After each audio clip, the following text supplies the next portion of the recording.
Buenas tardes. ¿Me logran escuchar? Ahí se han conectado hoy muy poquitos. A ver si ya se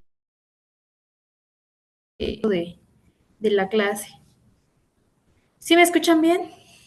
Cipriano, Roberto. Sí, sí, ¿Sí? está bien, profe. ¿Sí? Ok, bien. Bueno, ¿ya pueden ver la presentación? Todavía no. Sí, ya.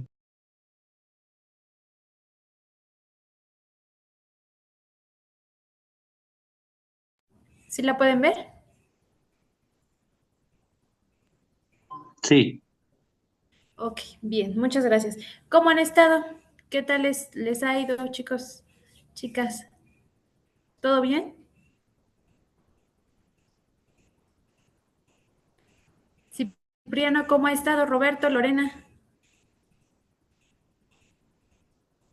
Hola, buen día, maestra. Muy bien, muchas gracias. Mucho frío. Acá para Chihuahua está haciendo mucho frío. Sí, está haciendo mucho frío ya. Sí, entró el frente frío, ¿no? Aquí igual en el Estado de México se ha sentido, pero no tanto. Cipriano, ¿cómo está? Bien, también. Igual, con mucho frío aquí en Zacatecas. Ah, ok, Zacatecas, igual sí me imagino. Lorena, Hola maestra, buenas tardes, me voy conectando. Tenía el audio apagado. ¿Qué buenas pasó? tardes, Lorena. ¿Cómo está, Bien, Lorena? gracias. Con Sí, ¿qué muchísimo dice el frío, frío? maestra. ¿También? Sí, está muy helado acá, está casi casi helando. ¿En dónde, Lorena? En Ocas Grandes, en el estado de Chihuahua. Ah, en Chihuahua también. No, pues sí, igual dice Roberto que se siente mucho frío ahí, ¿verdad? Sí, Ok. está pesadito ahorita en estos días. Apenas empezó, yo creo que ahora después del 6 de enero empezó a sentirse mucho más el frío aquí en nuestra comunidad, en nuestra ciudad. No habíamos sentido el Ah, frío tan duro, pero por decir, todo lo que es este mes de enero es de amanece helando y luego ya en el transcurso del día sale el solecito, pero y ahorita en la tarde se vuelve a sentir otra vez. mucho frío. Sí, muchísimo, maestra. Sí, sí me imagino. Bueno, pues ahora hay que cuidarnos mucho. Supongo que igual así de trabajo tienen, ¿verdad? Fíjese que lo raro es que esta semana ha estado tranquilote, así, muy leve. La verdad que lo hemos Sí. disfrutado, pero había un médico que decía que enero y febrero es desviejadero. Entonces esperamos a febrero y sí, la verdad que sí, los primeros meses del año casi siempre hay fallecimientos de adultos mayores. Este año, gracias a Mm, Dios, no me ha tocado, pero pues sí, todavía nos ah, falta lo que falta del mes y febrero. en febrero, pues sí. Bueno, Harumi me dijo que iba a estar en cirugía, entonces nada más está escuchando. Muy bien. Ok, bueno, vamos a iniciar. Nos quedamos en terminar la materia, ¿verdad? De seguridad del paciente. Estábamos viendo lo de el catéter, no, la neumonía por ventilación mecánica, ¿verdad? ¿Sí? Sí. Ok, bien. Neumonía sí la terminamos de ver, entonces vamos a continuar con lo demás. Déjenme poner bien la presentación. Déjenme ver. Permítanme tantitito, permítanme en lo que veo. Nos pagan y desaparecemos en el maldito. Ay, no se acuerda dónde me tenía que meter. Estamos muy cerca de no, hija, yo no sé dónde tenemos que hacer esto. Y no es- ¿Cómo, Cintia? No sé dónde, no sé dónde.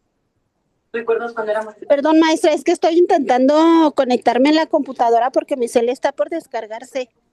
Ah, ok. Perdón.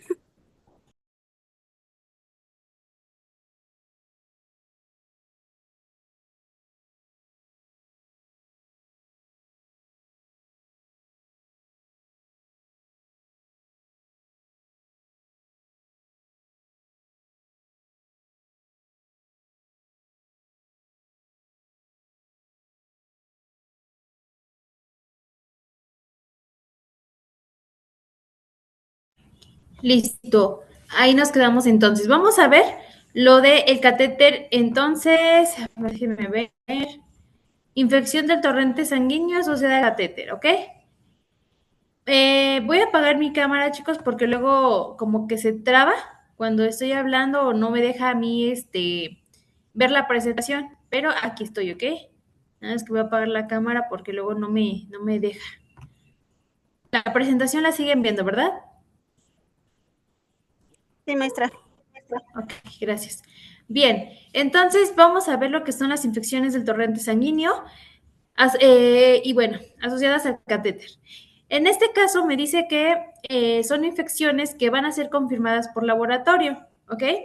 Y donde el dispositivo, en este caso principalmente el catéter venoso central, tiene una duración mínima de 48 horas, consecutivos desde su inserción o retiro hasta la toma de lo que es el cultivo, que es lo que vamos a ver para ver qué tipo de agente está causando pues esa infección, ¿ok? En este caso me dice el punto número 1 que los microorganismos que causan, en este caso, las infecciones asociadas, las infecciones del torrente sanguíneo asociadas al catéter, pues acceden primero a la superficie intra o extraluminal del dispositivo, donde se adhiere y se incorporan al biofilm que les permite mantener y diseminar la infección por la vía sanguínea. Estos microorganismos acceden al torrente sanguíneo de 3 maneras. Primero, ¿cuáles van a ser esas maneras que vamos a tener para que los microorganismos puedan entrar al torrente sanguíneo de manera directa? Pues mediante la invasión percutánea del organismo por de la piel en el momento de la inserción del catéter. Segunda manera, por la contaminación del dispositivo por una inadecuada manipulación. Y tercera, por la diseminación de los microorganismos de otro foco infeccioso a distancia. En este caso, como por ejemplo, ¿no? Un paciente que tenga una neumonía asociada a la ventilación mecánica, este sería pues por diseminación, ¿ok? En esta parte, ¿qué microorganismos principalmente vamos a tener como agentes infecciosos? Ya hablábamos de los microorganismos que tienen que ver con la neumonía, e incluso se los di, ¿no? Principalmente bacterias gram negativas. Y en este caso, ¿qué qué microorganismos serían? ¿Qué fue lo que tienen en sus tareas?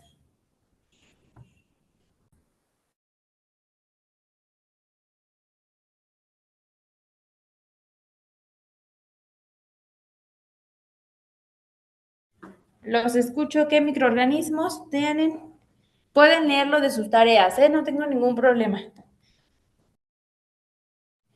¿Qué vamos a tener principalmente? Virus, bacterias, vamos a tener hongos, parásitos, si son bacterias, ¿qué serían principalmente? ¿Gram positivas, gram negativas, chicos? O pregunto.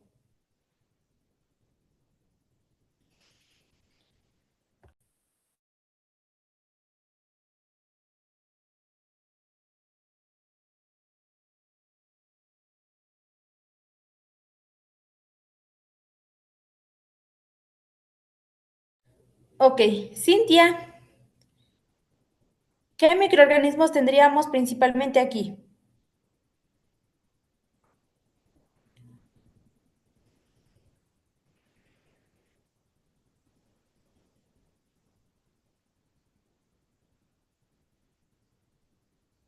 Lorena.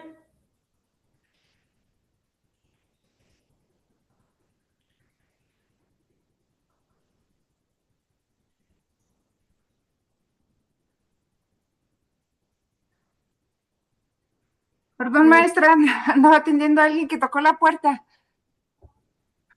No te preocupes. No le escuché la pregunta. Digo que qué microorganismos principalmente son los que van a producirme una infección del torrente sanguíneo asociada al catéter. Nos había dicho que el principal era Staphylococcus aureus. Ah, pero ese era de la neumonía, Ay, ay, ay, ay, ay. No, no me acuerdo, maestra, del torrente sanguíneo, no me acuerdo. ¿no? Ok, bueno. Entonces, los demás creo que tampoco, ¿verdad? Vamos a tener entonces que, pues vamos a tener principalmente esas infecciones del torrente sanguíneo asociados principalmente a un agente biológico. ¿Cuáles van a ser estos principales? Bacterias, ¿ok? Las bacterias, ¿qué tipo de bacterias podemos tener? Staphylococcus, coagulasa negativos, ¿ok? Los voy anotando como la vez pasada en el chat. Staphylococcus,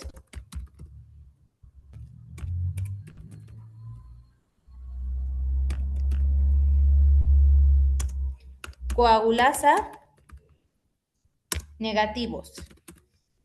¿Cuáles podrían ser esos o cuáles entran? Pues Staphylococcus,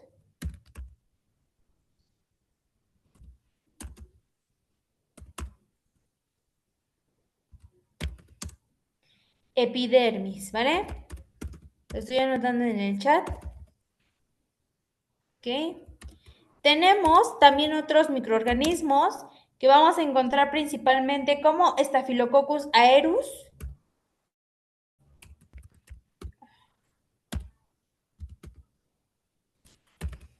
Podemos tener también Enterococcus, Cándida,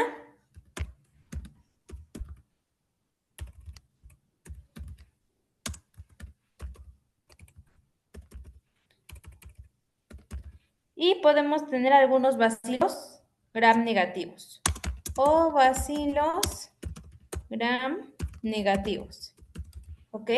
Estos son los microorganismos que principalmente se van a alojar en lo que es pues mi barrera cutánea y van a ingresar directamente al torrente sanguíneo por lo que es el orificio del catéter, ¿ok? Entonces, en este caso, aquí me dice, ¿no? Que podemos nosotros, o el microorganismo, perdón, puede acceder al torrente sanguíneo mediante 3 maneras, ¿ok? Mediante la invasión percutánea, que son principalmente los microorganismos que se van a encontrar alrededor, dentro de esos cuáles vamos a encontrar o cuáles van a causarme una infección, los que les acabo de leer, ¿ok? Por la contaminación de dispositivos por una inadecuada manipulación.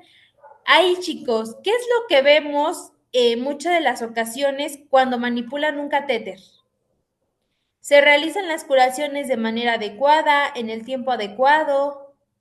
Tenemos cuidado al hacer algún procedimiento como a lo mejor toma de muestra sanguínea y que sea con una técnica adecuada, estéril. ¿Sí lo hacemos así o no? ¿O por qué creen que el punto número 2 siga siendo como que uno de los principales que me causa la infección en el torrente sanguíneo? Maestra, Perdón, pudiera ser por la mala praxis que lleva a cabo la persona que va a realizar el procedimiento. Falta el lavado de manos, el cubrebocas, que no haya checado que el catéter no esté, que esté caducado, la mala técnica. Exactamente, Roberto, ¿no? Ahí estás hablando de la mala praxis, principalmente lavado de manos. Bien, Roberto. Cintia, adelante, Cintia. no, justo iba a decir eso, aparte porque luego que por las prisas o por la carga laboral que nos dejan muchos pacientes, pues, ay, lo hacemos así como de que rápido, no nos lavamos las manos, y así ni la limpieza en los 3 tiempos, ni nada, y solamente los ponemos así porque sabemos que se va, porque se debe de poner. Ok, muy bien. Lorena. Maestra, a mí honestamente me ha tocado que se violan todas las normativas de lo que marca, por ejemplo, la buena colocación del catéter. Una de las veces que me tocó así más feo es que estaban tratando de poner el catéter, pero el paciente no tenía gorro y luego era una mujer con el cabello largo. El cabello estaba ahí en el área del cuello y la persona que le iba a poner se puso guantes estériles, pero haga de cuenta que manipulaba el cabello de la paciente y luego manipulaba las cosas para hacer la punción y el catéter, un desastre total, sin bata, nada más con el puro cubrebocas, pero no traía cubrepelos. Entonces, posterior a eso, nosotros no tenemos como que un carrito especial para colocación de catéter venoso central o catéter periférico para inserción central, no tenemos. Yo le solicité a la jefa, a la encargada de la mañana, pues que nos diera como un carrito, una mesita de pastel para tener todo para el catéter, porque regularmente manejamos una caja, pero esa caja no trae ni bata estéril, está nada más con lo que es el catéter, pero no tenemos ahí cubrebocas o algo cerca del área donde se va a instalar el catéter. Entonces fue una contaminación tremenda, estaba un urgenciólogo, la médico esta que le digo que estaba colocando el catéter, y por ejemplo yo les comentaba, pues es que hay que hacerlo con técnica estéril, el paciente ya está complicado, por eso le van a poner un catéter central. Entonces todo lo que están violando de normativas, de asepsia, antisepsia, de colocación estéril, todo eso en vez de que le ayude al paciente lo va a perjudicar. Pero como que no tenemos un protocolo estandarizado que obligue al médico a que tiene que seguir un protocolo pues para instalar esos catéteres. Entonces le digo, ese fue el peor que me ha tocado ver cómo lo colocan, pero sí tengo que ser honesta y de comentarles que en mi hospital sí se violan muchos puntos que se deberían cuidar. Ok. Otro que pudiera ser, maestra, que por la urgencia de salvaguardar la vida del paciente, haces el protocolo rápido y como comenta la compañera, o sea, por hacerlo rápido te brincas todos los protocolos de higiene y de salud. Ok, muy bien. Hablamos que como por ejemplo, ¿no? En caso de que llegue una urgencia, ¿sí? O bueno, perdón, mejor dicho, una emergencia. Entonces, en este caso es donde se violan esos protocolos, ¿no? Sabemos que se tiene que hacer con una técnica estéril y que con los antisépticos adecuados y que con todo lo que ya sabemos, ¿no? Pero, pues muchas de las ocasiones igual, ¿no? A lo mejor a mí me ha tocado ver que se llega a esta parte donde pues llega el paciente de emergencia y lo colocan rápido. Pero imaginémonos, ¿no? A lo mejor sí, le está salvando la vida al paciente, pero pues probablemente tenga incluso una sepsis. Entonces, pues, ¿cuál es ese beneficio que tiene mi paciente, no? Entonces, aquí tenemos en este caso, pues, estos tres... Ajá. Una pregunta, no sé, mi hospital es muy chiquito, por eso la pregunta. Por ejemplo, si ya tenemos una vía venosa colocada, casi siempre cuando llegan pacientes en urgencias, nosotros, personal de enfermería, pues colocamos un catéter de gran calibre, un 14, un 16. Entonces, pero yo no he trabajado en hospitales grandes, mi hospital es pequeño. Entonces, la cosa es, si hay urgencias para colocar un catéter central, en realidad sí tenemos urgencias reales como para que sea una prioridad colocar el catéter, o podemos estabilizar al paciente y posterior a la estabilización colocarle el catéter. No, primero eso es estabilizar al paciente y una vez que ya esté estabilizado, ahora sí pueden colocar el catéter venoso central, mientras con el periférico en lo que se estabiliza. Ya después, ya que esté estable tu paciente, ahora sí, todo lo demás que sigue de manera adecuada, como debería de ser, ¿no? Si tiene todas las indicaciones para hacer una colocación de catéter venoso central, ahora sí suplirlo el catéter periférico por el catéter venoso central. Gracias, maestra. Sí. Bien, entonces, esto pues ya sabemos esos tres puntos que son aquellos puntos que me van a desencadenar que se pueda producir una infección en el torrente sanguíneo. Ya les di los microorganismos principalmente que van a alojarse y que me van a ¿qué? A condicionar esta infección. Pero ahora viene o debemos de saber cuáles son esas manifestaciones clínicas a nivel local y a nivel sistémico que yo debo de identificar, ¿no? ¿Por qué? Porque nosotros somos los que estamos en contacto directo con el paciente. Las manifestaciones clínicas de una infección local, ¿cuáles serían? Dolor, ajá, o lo que es mi tetrada de la inflamación también conocida. ¿Qué vamos a tener? Dolor, rubor, calor, edema, ¿ok? Esa es mi tetrada de la inflamación. Ahora, ¿qué otras manifestaciones puedo tener? A veces se puede acompañar esta tetrada de la inflamación con secreción purulenta, sí, ¿ok? ¿Qué más puedo encontrar? Aumento en la temperatura de la piel alrededor de lo que es la inserción del catéter, sí puedo encontrar, ¿ok? ¿Qué más puedo encontrar? Taquicardia extra o la taquimnea muchas veces también, ¿no? Pero estamos en nivel local. Ya. Perdón, ¿pudiera Ajá. ser que la paciente le cause una reacción al material del catéter? Ok, ajá, que a lo mejor haga alguna reacción alérgica, ¿no? O algo de rechazo, ¿no, Roberto? ¿Algún eritema, maestra? Ok, sí, ya lo mencionamos, Gaby. Eritema, dolor, bueno, rubor, ajá, calor, dolor, edema, ¿sí? Eso es lo que vamos a encontrar a nivel local, aumento de la temperatura. ¿Ya lo anotaron o quieren que se los anote en el chat?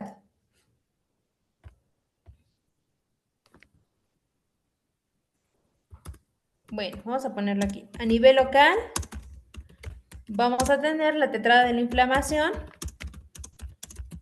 que ¿cuál va a ser? La tetrada de la inflamación va a ser dolor, rubor, edema y calor, ¿ok? ¿Qué más puedo tener? Secreción purulenta,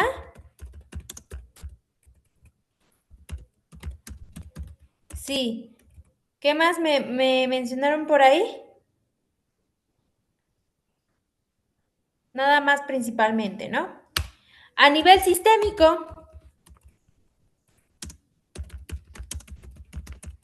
¿qué puedo tener a nivel sistémico? Pues manifestaciones. Ahora sí, de un estado de una sepsis, perdón, de una sepsis. ¿Qué vamos a encontrar ahora sí en el paciente? Fiebre y taquicardia, puede ser polipnea, Fiebre, muy bien, taquicardia, polipnea, ¿qué más? diaforesis, Muy bien. Tensión arterial, ¿cómo va a estar?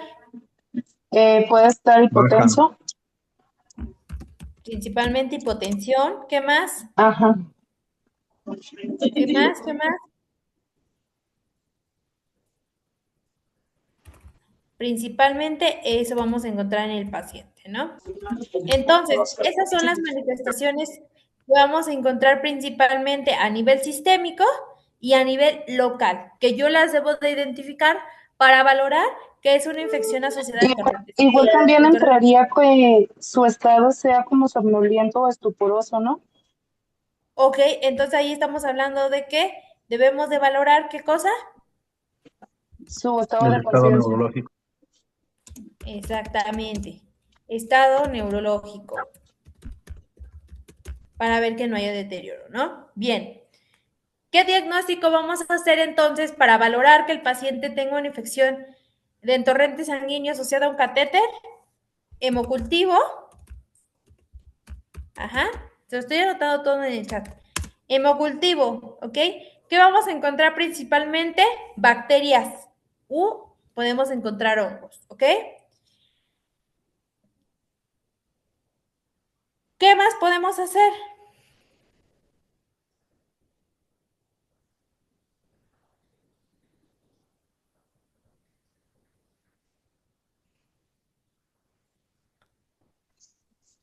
Pues no sé si entraría de notificar a médicos para que inicien esquema de antibióticos o ya Pero estamos con basándonos en el los... diagnóstico. Ah, ok, ok.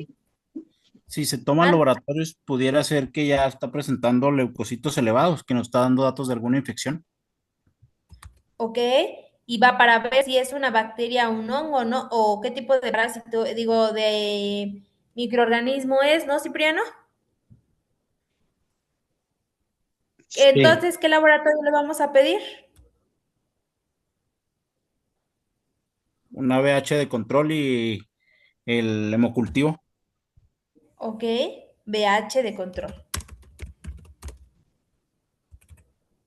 Hemocultivo, ¿qué más? De paciente.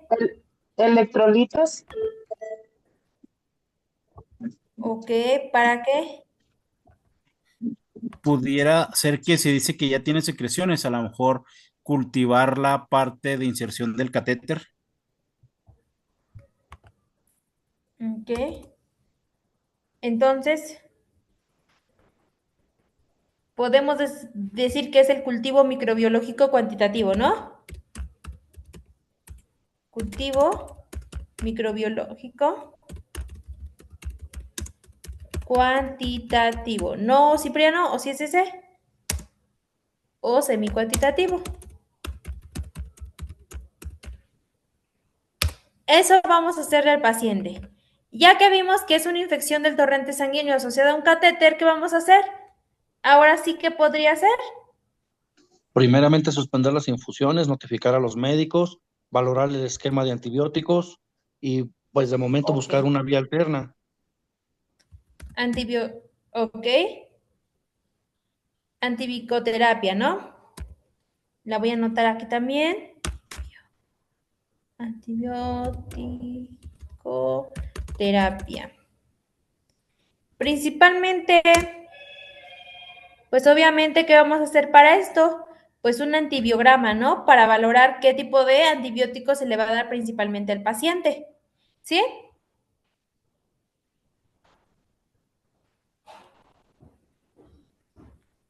¿Ok?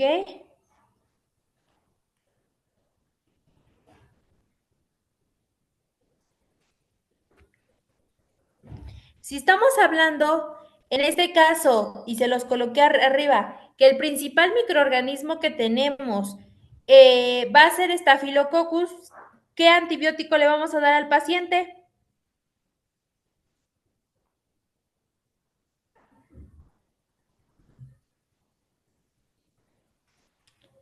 ¿Qué tipo de antibiótico?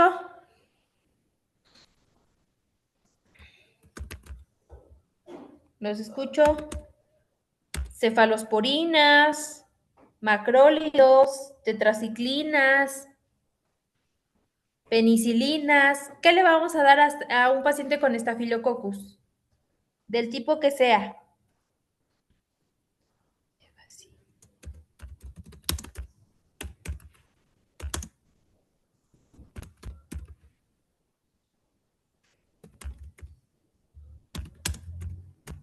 Chicos, ¿qué le vamos a dar al paciente?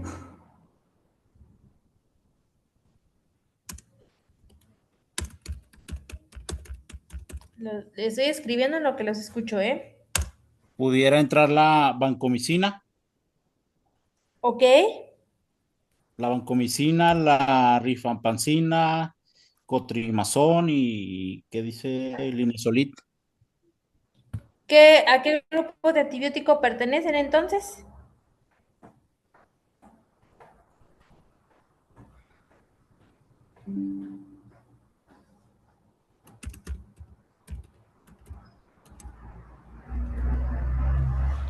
Los escucho.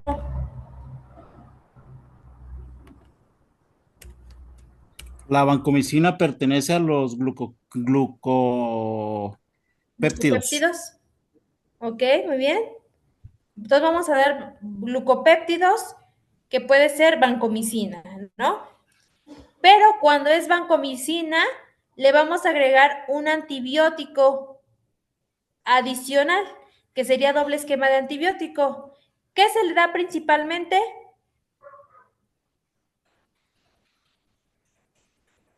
¿Qué podría ser? Algo que se da muy, bueno, que es más común, ese tipo de antibióticos. ¿No será la clindamicina? No. Yo, yo creo que de la cefalosporina la ceftriaxona, ¿no? Es la que más fuerte de todos esos. Ok. Ahí tenemos, ¿sí? Vamos a dar principalmente cefalosporinas. Cefalosporinas podríamos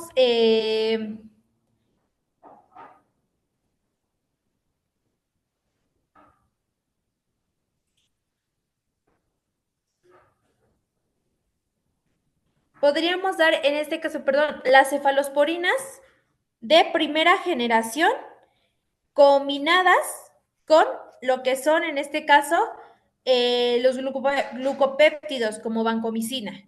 ¿Ok? Depende del tipo de gravedad de la infección.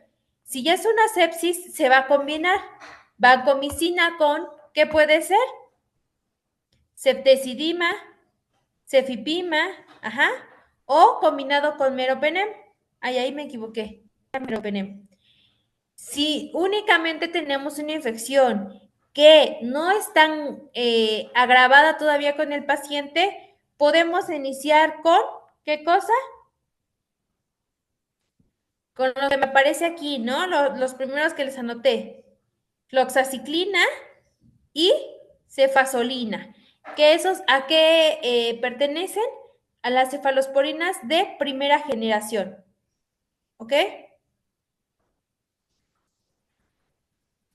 Entonces, así va a ser el tratamiento que se le va a dar al paciente hablando de lo que son antibióticos. ¿Ok? ¿Qué más se le puede dar de tratamiento? Como lo decías, Cipriano, pues retirar el catéter, ¿sí? Y buscar una vía alterna. ¿Ok? ¿Qué más se le va a hacer al paciente?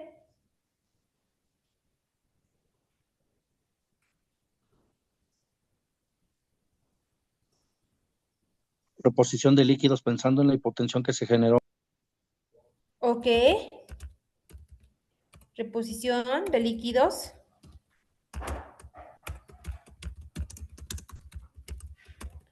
Ok. Ahora, importante en la parte de mi tratamiento con antibiótico. ¿Cuánto debe de durar principalmente? Una vez que el catéter, ajá, se los estoy anotando todo aquí. Una vez que el catéter ha sido retirado,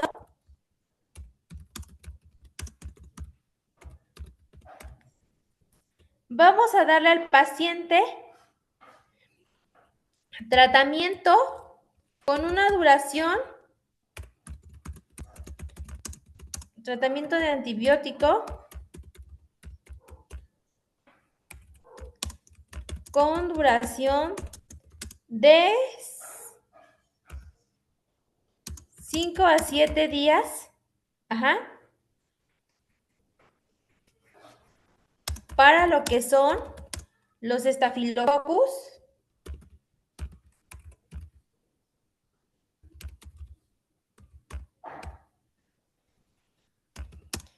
coagulasa.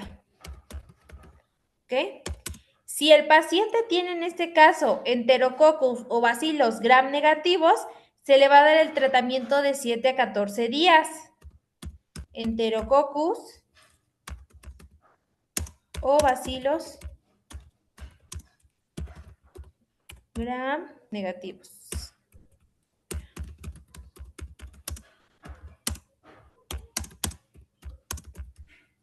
¿Ok? En el caso de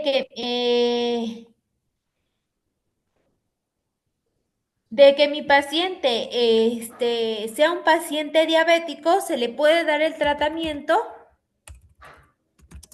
en pacientes diabéticos, dar tratamiento de hasta 4 a 6 semanas. ¿Ok? Y así se van a manejar o así se manejan los pacientes. ¿Ok? Ahí está todas las indicaciones del tratamiento, por cuánto tiempo y todo eso. ¿Ok? ¿Qué más es importante saber, chicos?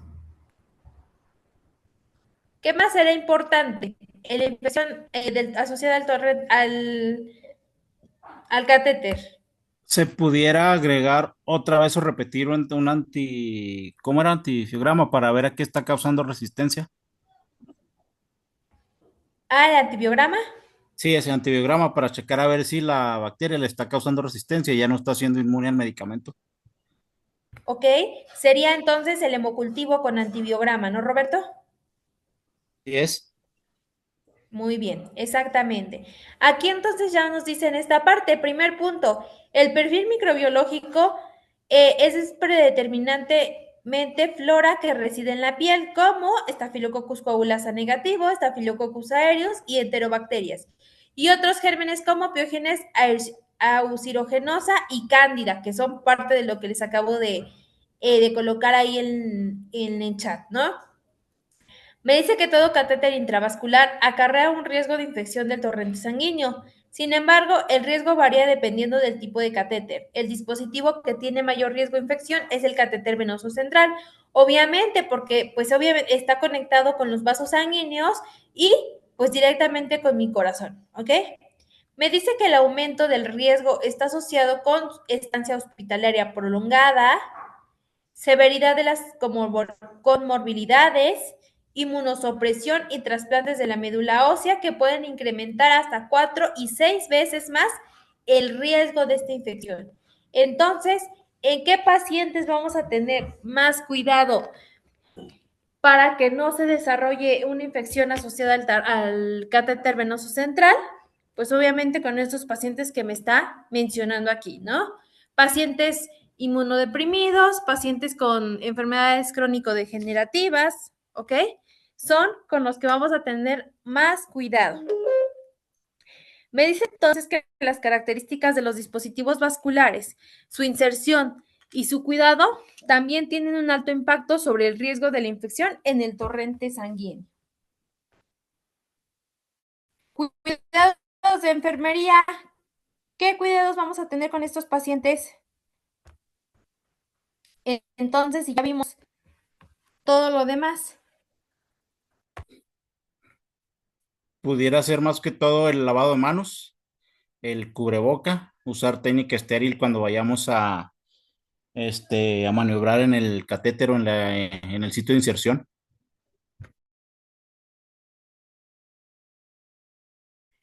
Ok, muy bien. ¿Qué más? Cipriano, Se recomienda, adelante. se recomienda el uso de circuitos cerrados. En el lugar donde yo trabajo no los hay, de hecho, pero es la recomendación que se hace para el caso Ok.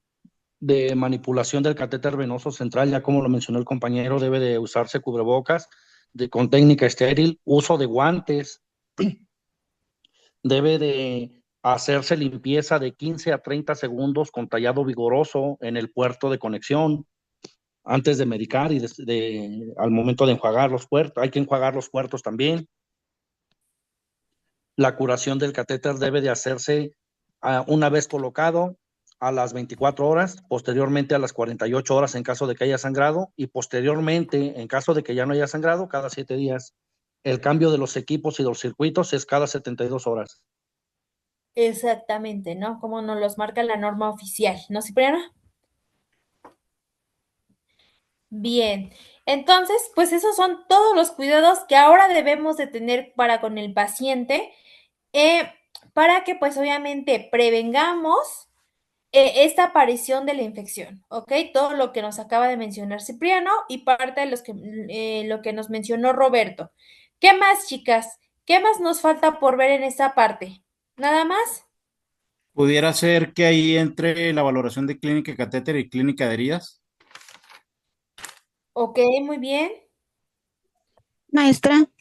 también tiene que ver que ya ve que hay algunos medicamentos que son fotosensibles y necesitan pues un equipo especial. Ok, en este caso pues tenemos principalmente qué tipo de fármacos, lo que son MBI, ¿no? Los que principalmente son fotosensibles y deben de ir con equipos especiales, Sí, ¿sí? Ok, también tener cuidado en esa parte. Entonces, ¿qué es importante valorar en estos pacientes y tener en cuenta para prevenir esta infección asociada al catéter? Hablando del catéter venoso, que primero, técnica adecuada de punción o de colocación, ¿ok? Que sea técnica estéril, que utilicen el antiséptico adecuado, ajá. ¿Qué más podríamos hacer en este caso para el mantenimiento? Igual, ¿no? La manipulación que sea previo, pues mi lavado de manos, ¿ok? Con una técnica estéril. Los circuitos cerrados que mencionó Cipriano, ¿ok? Las curaciones, importante, ¿en qué tiempo la primer curación? Y posteriormente a ello, ¿en qué tiempo quedamos que era la primer curación una vez colocada el catéter? Hay dos criterios. ¿Cuáles son, Cipriano o Roberto? Sí, en el hospital nosotros sí manejamos clínica de catéter. Entonces ya después de un catéter colocado, nosotros lo manejamos a las 24 horas, a los Ok. 7 días y consecutivo.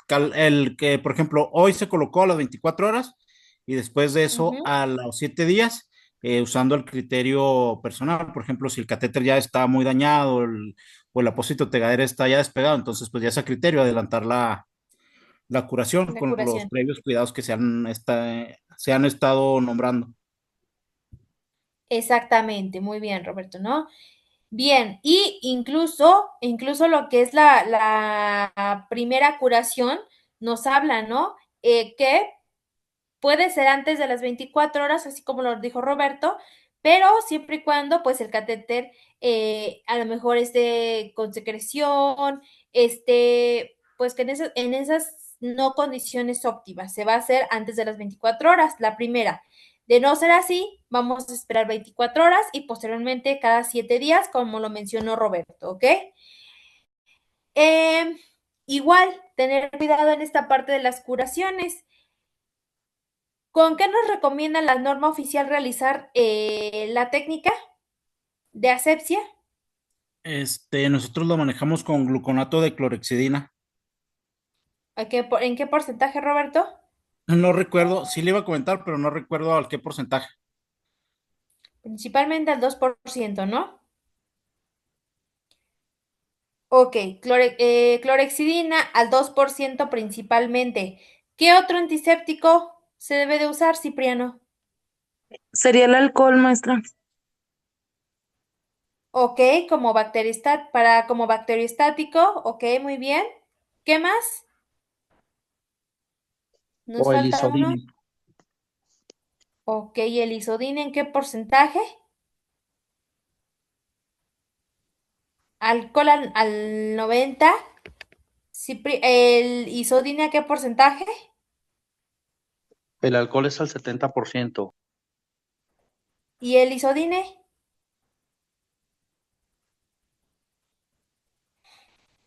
Maestra, tengo una duda. ¿El isodine se utilizaría para las curaciones posterior a la colocación del catéter o nada más Sí, al cuando se va a colocar el catéter? no, en curación también. Ah, ok. Se hace una combinación entre tiempos y un bactericida con un bacteriostático. En este caso se combinaría isodine con alcohol. Un ¿Y sería, tiempo sería yodo de al 10%? Ajá, exactamente, ya lo dijiste, iodopovilona al 10%. Principalmente prefieren usar o se prefiere usar la iodopovilona con espuma, no la solución. Sería un tiempo de iodopovilona, iniciaríamos con el bactericida, posteriormente con bacteriostático, que sería alcohol, después bactericida, que sería iodopovilona, después bacteriostático, bactericida, y por último terminamos con bacteriostático, que sería el alcohol. ¿Ok? Serían 3 tiempos de cada uno, ¿sí? Si es con clorexidina, pues solamente un tiempo. ¿Ok, chicos? ¿Qué más? ¿Qué más? ¿Qué más? Pues todo lo que ya se mencionó, ¿no? Relevante lo que acabamos de decir. ¿Dudas o preguntas hasta aquí? Todo bien, maestra. ¿Sí? Continuamos. Entonces, vamos por el último, que es infección sintomática del tracto urinario asociada al catéter, ¿ok? Me dice que este se va a definir usando los criterios de infección del tracto urinario y en donde el paciente estuvo expuesto a un catéter urinario permanentemente por más de 48 horas consecutivos, previos al inicio del evento o retirando el catéter un día anterior al inicio del evento o infección, ¿ok? En este caso, tenemos, creo que sí, aquí está. Estos son los microorganismos que van a estar involucrados entonces a la infección del catéter vesical, ¿ok? Principalmente bacilos gram negativos, como Escherichia coli, Klebsiella, ¿sí? Proteus, Pseudomonas y Serratia. Microorganismos también tenemos gram positivos o incluso levaduras. ¿Ok? Imagínense pues ya una levadura en el tracto urinario.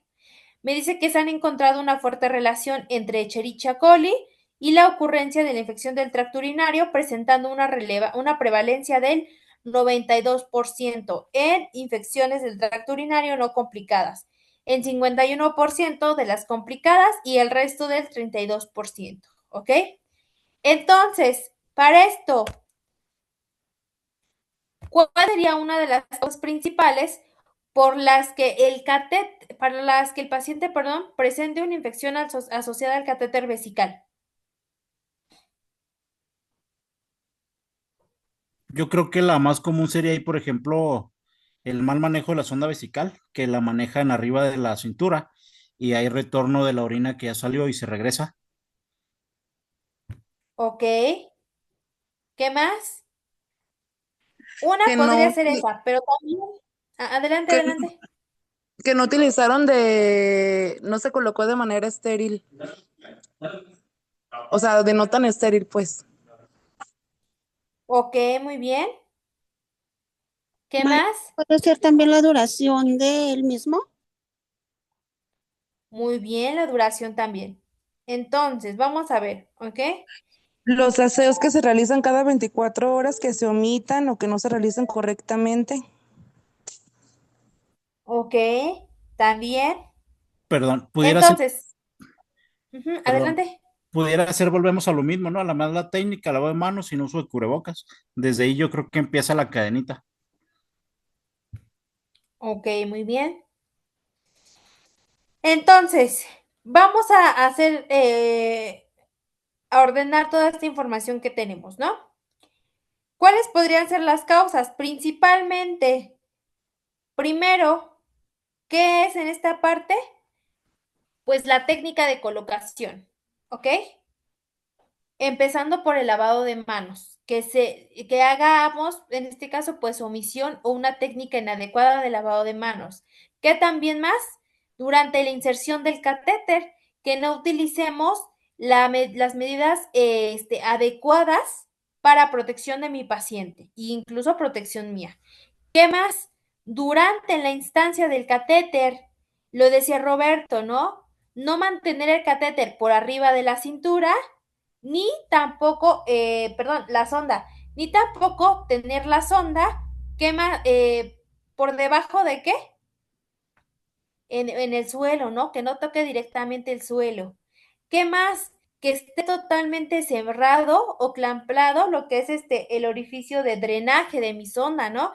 Porque a veces ven que traen como taponcitos y a veces anda el paciente ahí, la sonda la trae, la bolsa, perdón, o el cistoflúor lo trae arrastrando y ya no trae taponcito, únicamente está clampado. Eso también Y las es técnicas de cuestión, toma de muestra. perdón, ¿cómo, Cipriano? Y las técnicas de toma de muestra, porque se es muy habituado a desconectar directamente la conexión de la bolsa recolectora con la sonda o pinchar y no cambiar el circuito de forma completa. Exactamente, ¿no? Y pues obviamente si se punciona o se pincha, pues ya tenemos un orificio de entrada, ¿ok? Entonces, esos serían los cuidados que tenemos que explicarle al paciente y que nosotros debemos de aplicar a la hora del mantenimiento de un catéter vesical, ¿ok? ¿Qué más podríamos decir? El drenaje de mi sonda, ¿no?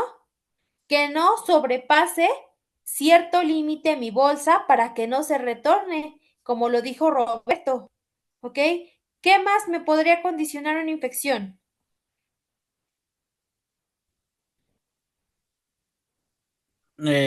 Pues muy fácil la higiene de la misma paciente, ¿no? Que no se da el cuidado personal. Ok, también podría ser, ¿sí? La higiene de la misma paciente. Perfecto. Entonces, manifestaciones clínicas que podemos valorar en esta paciente, chicos, ¿cuál sería?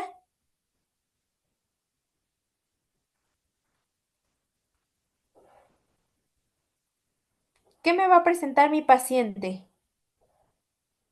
Pues puede presentar dolor al orinar, puede presentar cambios en la coloración de la orina, puede presentar fiebre,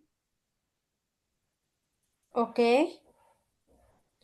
también podría Bien. presentar un Entonces, aumento en la cantidad de leucocitos, una alteración en lo que es el ego, si se sospecha, a veces por el color, el mal olor que nos da, pensamos que puede tener una infección y a veces nos da la indicación el médico para un ego y pues ahí podamos valorar. muy bien. Lore, ¿qué más? Gaby. También podría incluirse lo de las secreciones purulentas o hematuria. Bueno, pues sería eso. Ok, entonces vamos a empezar con esto que dijeron, ¿no? ¿Qué manifestaciones clínicas tiene el paciente? Primero puede tener fiebre. Fiebre mayor a 38 grados centígrados. ¿Ok? ¿Qué más? Sensibilidad suprapúbica puede presentar el paciente. ¿Qué más puede tener el paciente?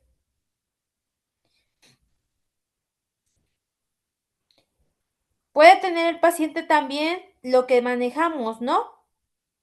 Perdón, puede tener el paciente también urgencia de orinar, mucha frecuencia al orinar. Puede tener el paciente disuria también, ¿ok? Cambios en la coloración de la orina puede haber, sí. ¿Cuáles pueden ser? Las que mencionaron ustedes, ¿ok?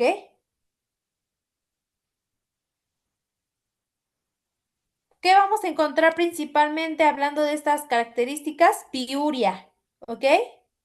Vamos a encontrar eso en el paciente.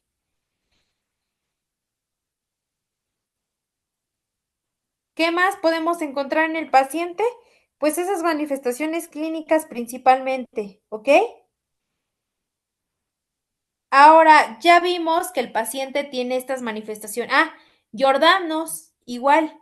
Si la infección ya está avanzando de manera descendente, ajá, eso pues podemos decir que es una infección vesical. Pero si la infección sigue avanzando de manera descendente, que se va a los ureteres y después puede llegar a riñón, ¿qué voy a valorar? Jordanos. Ajá. Jordanos positivos también. O también se les conoce como puntos ¿qué?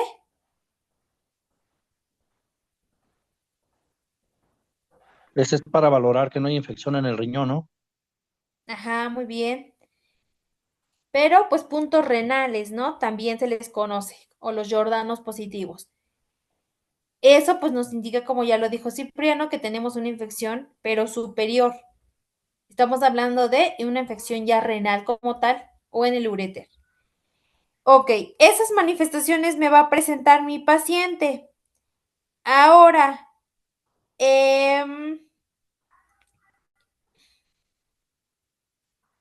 diagnóstico, ¿qué le voy a tomar a mi paciente? ¿Un cultivo de orina? Un Ok, urocultivo. un urocultivo, perfecto. Ujú. ¿Qué más? Principalmente eso, ¿no? El urocultivo. Ahora ya tengo mi urocultivo, me dice que sí, pues es una infección de tipo bacteriana como las que vimos, ¿no? Recordemos que pues uno de los microorganismos más comunes son las enterobacterias como Escherichia coli, Klebsiella, Proteus o algunos bacilos gram negativos también tenemos, ¿no? Como puede ser la Pseudomonas aeruginosa. Entonces, ya vimos pues que es una bacteria. Entonces, ¿qué tratamiento se le va a dar?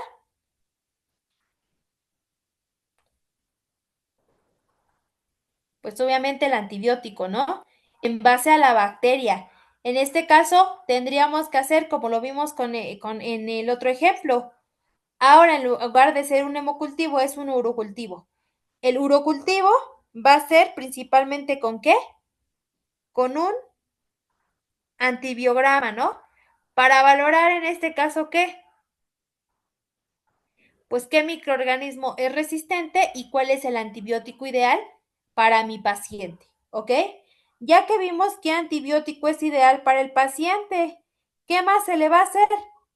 Importante de pedirle al paciente que se hidrate bien, pero principalmente por vía oral.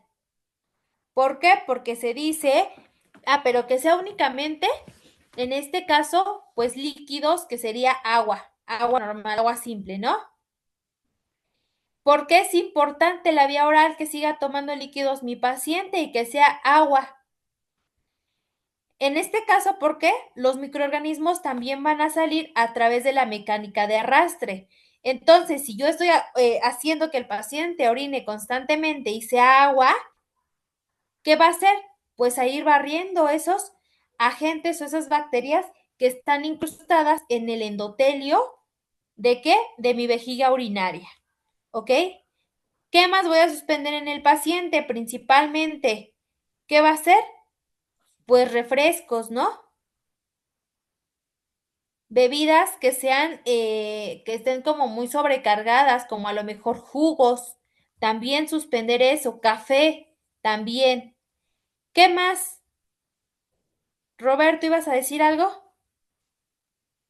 Sí, pudiera ser que a lo mejor ya que se detectó eso, cambiar la sonda Foley que estaba anteriormente. Ok, cambio de la sonda Foley y ahora pues tener los cuidados que necesito, ¿no? Gaby, ¿qué ibas a decir? Mm, es que tenía duda, si tiene la infección, o sea, ya está diagnosticada, ¿no sería mejor opción no recolocarle una? Esperar a que cese la infección. Tenía esa duda. Pues sí podría ser, pero como en un paciente que sí es necesario que la tenga, en un paciente que tienes en la terapia intensiva, pues sí es opción como primera suplir la sonda, ¿no? Porque pues tenemos el paciente que está prácticamente la mayoría de ellos en un estado inconsciente y pues es necesario la sonda. Ahora sí teniendo los cuidados que deberíamos de hacer, todo lo que ya dijimos. En el caso de que sea un paciente que a lo mejor ya no lo necesite, pues sí, podríamos retirar la sonda y ya pues esperar a que cese la infección. ¿Qué más, chicos, nos falta aquí por ver o es todo?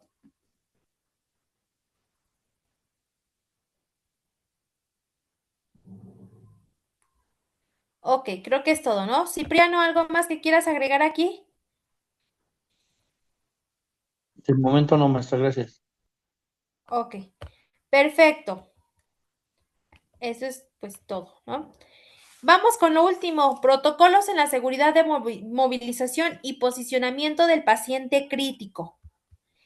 Tenemos entonces aquí me dice que la debilidad adquirida en la unidad de cuidados intensivos es desarrollada por el 40-46% de los pacientes ingresados en la UCI.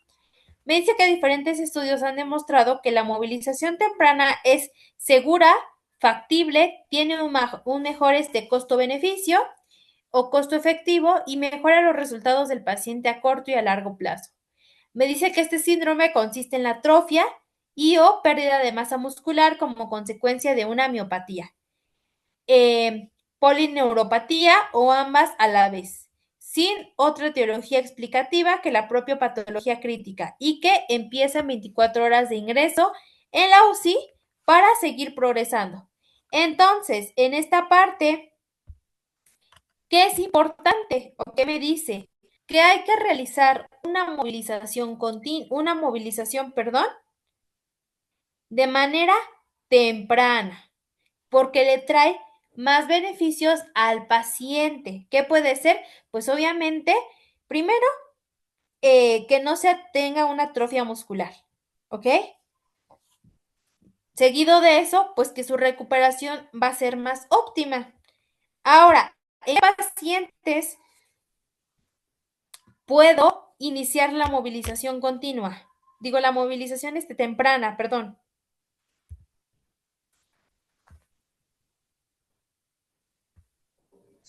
En Sería con realidad los es con...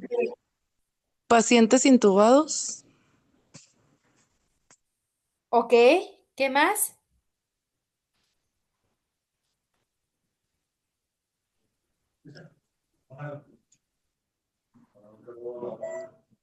También bueno, podría aplicar a pacientes con EBC que les hayan ocasionado hemiplegia o pacientes con parálisis, todo eso. Ok, pacientes de un EBC. ¿Qué más? Cipriano, ¿ibas a decir algo? Sí, perdón, que la movilidad se clasificaba en dos grupos, la movilidad activa y la movilidad pasiva. De la movilidad pasiva es como ya comentaron los compañeros, todos los pacientes que requieren del apoyo del cuidador para movilizarse y que se tenga en cuenta la mecánica corporal para también movilizar con los dispositivos invasivos. Y la movilización activa es de los pacientes que tienen dentro de sus capacidades la posibilidad de moverse por su cuenta o parcialmente. En el caso de los pacientes de UCI, pues prácticamente son todos los pacientes que no solo los intubados, porque también hay pacientes que no están intubados, que tienen completa Ujú. movilidad, pero que por su situación de salud requieren reposo absoluto. Ok, como podría ser a lo mejor un paciente de una cirugía cerebral, ¿no? Entonces, bien, o a lo mejor cardíaca en su caso también. ¿Sí, Cipriano? Sí, Ok, entonces, tenemos criterios para realizar, en este caso, pues la movilización temprana. Criterios donde el paciente se va a encontrar estable o criterios de exclusión. ¿Qué quiere decir? Que en ese caso vamos a hacer la excepción y no vamos a iniciar con una movilización temprana. Ahorita los vamos a ver cuáles son esos criterios. ¿Ok? Me voy a pasar hasta acá. A ver, acá están los criterios. Y entonces aquí me dice, ¿no? Ay, permítanme, déjenme mover esto porque no me deja ver. Primero, ¿qué aspectos debo de tener en cuenta antes de iniciar la movilización con mi paciente? Primero, disponer de un respirador y un monitor portátil, dispositivo de aspiración, oxígeno o balón de resucitación manual. ¿Para qué? Para en el caso de que se llegue a necesitar durante la movilización. ¿Ok? Debo de anticipar antes de mi movilización, ¿qué cosa? Valorar el riesgo de seguridad de mi paciente, que no se vaya a caer principalmente, ¿ok? Entonces, para esto, ¿qué debo de valorar en mi paciente? El paciente debe de, bueno, en caso de que esté intubado, que su saturación sea mayor a 88%. ¿Ok? Saturación mayor al 88%, sí. ¿Qué más? Comprobar la longitud de los tubos y sistemas de infusión. Si yo veo que son muy cortitos y no me va a poder dar para movilizar al paciente, pues debo de a lo mejor poner mejor una conexión, ¿no? ¿Qué más? Debo de de considerar. ahí. Eso que mencionó Adelante. de, perdón, eso que mencionó de los tubos, teniendo en cuenta primeramente que el tubo que se está usando con el paciente sea el adecuado y el tamaño adecuado, recordando que la programación del ventilador es con parámetros fijos y nosotros si colocamos una extensión adicional estamos generando un espacio muerto adicional, por lo tanto eso implicaría en una llegada menor de aire al paciente. Muy bien, exactamente, teniendo en cuenta esas consideraciones, ¿no, Cipriano? ¿Qué más? ¿Qué Que, más debo de tener en cuenta? perdón. que el paciente sea estable hemodinámicamente, o sea, si se le están pasando algunos am, vasopresores, bueno, valorar si sí es factible moverlo.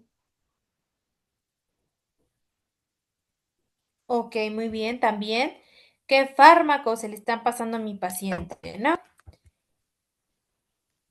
Y bueno, entonces, ¿cuáles van a...? Ay, perdón, me les moví esta parte. Creo que no la puse, pero bueno. ¿Qué criterios voy a tener? Déjenme ver si están aquí. Ok, aquí está. Recomendaciones para la movilización temprana en subpoblaciones específicas del paciente crítico con más riesgos para la movilización. Me dice en este caso, pacientes con terapia continua de depuración renal. Me dice que se recomienda que si la terapia es hemodiálisis intermitente, se realice la movilización antes o después de la misma, ¿no? En el caso de una terapia continua de depuración renal, solo se puede movilizar el paciente dentro de la habitación por la dificultad de alargar las líneas de tratamiento como la arterial o la venosa, o en su caso, cables de alimentación del sistema. ¿Ok? Me dice, importante, es recomendable no sobrepasar los 90 grados de flexión de cadera en presencia de catéteres femorales. Obviamente, ¿por qué? Pues los vamos a obstruir, ¿no? Pacientes neurocríticos o con traumas. En este caso, se contraindica en aquellos pacientes con un IMSS mayor a 3. Ahorita vamos a ver cuáles son esos criterios. Lo tengo más atrás, ¿ok? En presencia de fracturas inestables, y se recomienda un IMSS menor de 3 si hay inestabilidad de raquis. Me dice que solo movilizar al paciente neurocrítico que presente una presión intracraneal de ¿cuánto? Menor a 20, ¿no? De forma mantenida ante la estimulación del paciente, o en su caso un Glasgow con una respuesta motora mayor a 4, ¿ok? Me dice, son criterios de exclusión para la movilización del paciente neurocrítico. Primero, no tolerar tolerar el pinzamiento del drenaje ventricular durante un mínimo de 30 minutos. Presión intracraneal sostenida mayor a 20. O presentar fluctuaciones neurológicas durante el examen previo a la movilización. ¿Ok? ¿Cuáles van a ser entonces? Aquí me dice, se proponen las siguientes actividades en función del criterio de restricción de elevar la cabecera. Sin restricción para elevar la cabecera de la cama, 45 grados de elevación de cabecera más bicicleta, posición de silla parcial o posición de silla total. Con restricción para elevar la cabecera de la cama. ¿Qué vamos a hacer en este caso con estos pacientes? La movilización pasiva de las extremidades, obviamente valorando el rango de movimiento de cada una de ellas, más una bicicleta pasiva, ¿ok? Esos son los ejercicios que le vamos a hacer al paciente. ¿Cuáles son los ejercicios de bicicleta? Seguramente los hemos visto, ¿no? Imaginémonos que el paciente va en una bicicleta y pues va haciendo cierta movilidad, que es como de flexión y extensión únicamente, ¿ok? Para pacientes neurocríticos con hemorragia, ¿cuáles son los criterios de inclusión para hacer la movilización temprana? Pacientes con aneurisma resuelto, pacientes con una presión arterial media entre 80 y 110, pacientes con una frecuencia cardíaca de 40 a 130 latidos por minuto, pacientes con una frecuencia respiratoria menor o igual a 40 respiraciones por minuto, pacientes con una saturación de oxígeno mayor o igual a 88%, pacientes que no presenten convulsiones, pacientes que tengamos una valoración neurológica estable, ¿ok?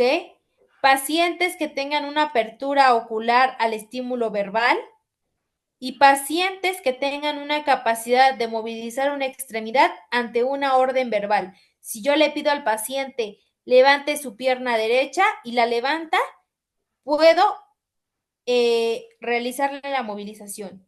Si yo veo que el paciente le hablo y abre los ojos o los mueve, puedo incluirlo.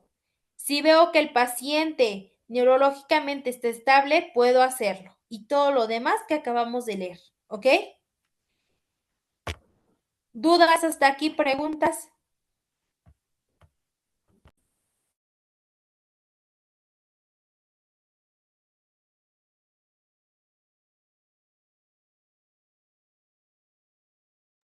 Hasta ahorita no, maestra, gracias.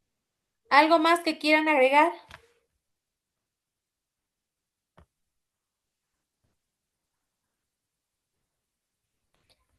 Ay, lo que les decía de los IMSS, déjenme ponérselos aquí.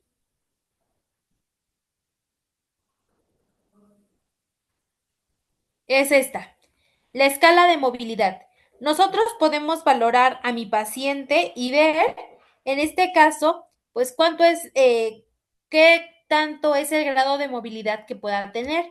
Es la escala de IMSS, ¿ok? En este caso, teniendo la clasificación y el grado de movilización. Si es una clasificación 0, perdón, el paciente está inmóvil. ¿Qué quiere decir? Que únicamente está en la cama acostado. Si yo tengo una clasificación 1, quiere decir que el paciente está en la cama, pero puede movilizarse poquito. Si tengo una clasificación 2, quiere decir que el paciente puede hacer una movilización pasiva o en la silla. Si el paciente tiene una clasificación 3, quiere decir que el paciente ahora ya puede movilizarse más y se puede sentar a lo mejor en el borde de la cama, ¿no? Si tengo una clasificación 4, quiere decir que el paciente está en una bipedestación. ¿Qué quiere decir esto? Que ya puede empezar a lo mejor a levantarse, ¿ok?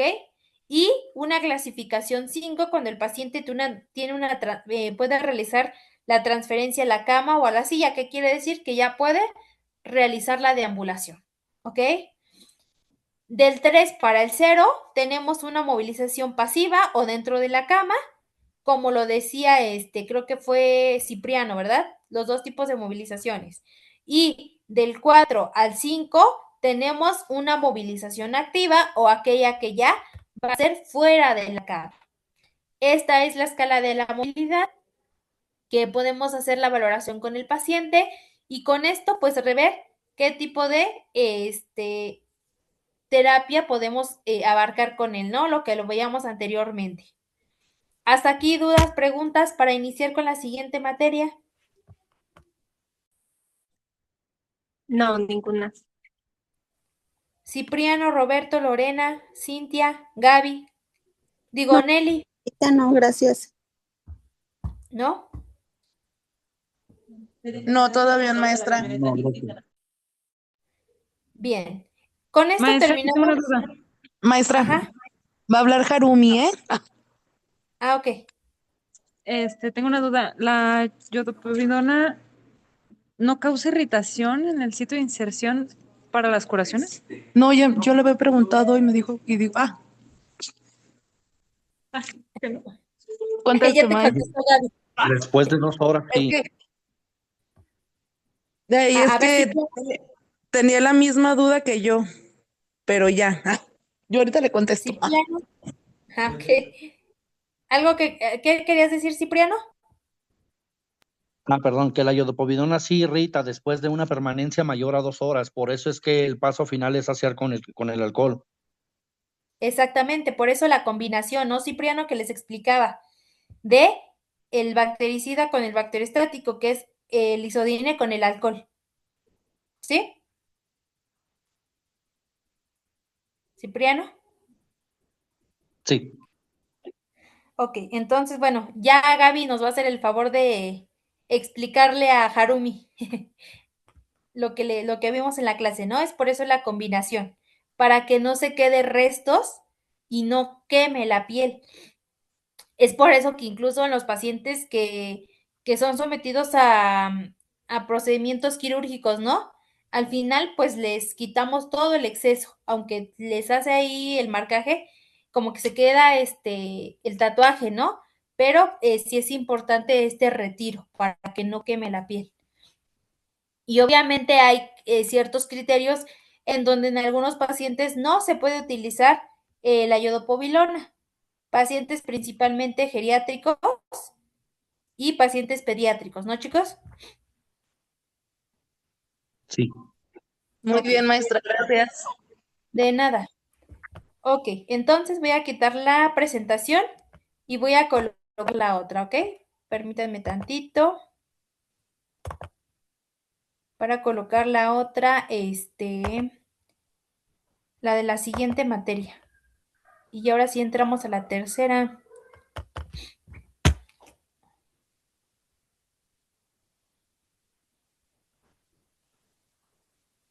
Dejen que cargue, ¿ok? Permítanme tantito, está cargando.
Listo, ¿pueden ver mi presentación?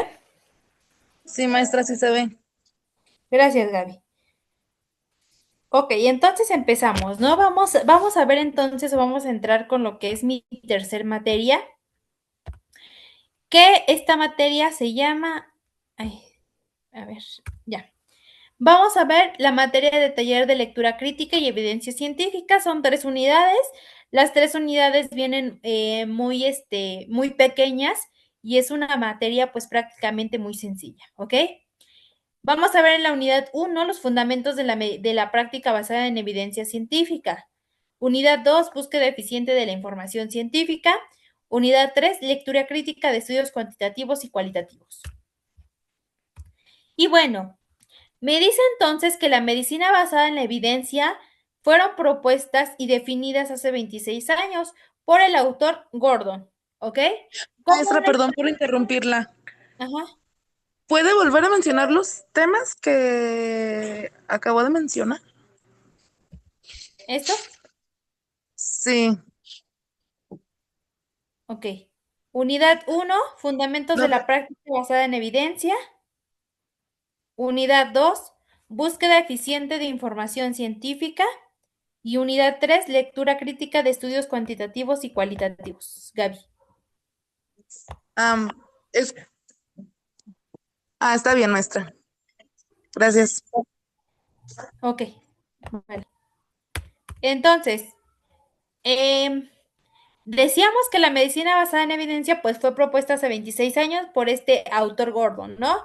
Y me dice que se implementó como una estrategia para superar la práctica médica basada en la intuición, la racionalidad fisiopatológica y o la experiencia clínica no sistematizada, integrando la experiencia y la habilidad clínica con la mejor evidencia externa disponible, incorporada a aspectos epidemiológicos en la práctica clínica y exigencia del médico en el desarrollo de habilidades de búsqueda de información y evaluación de literatura científica.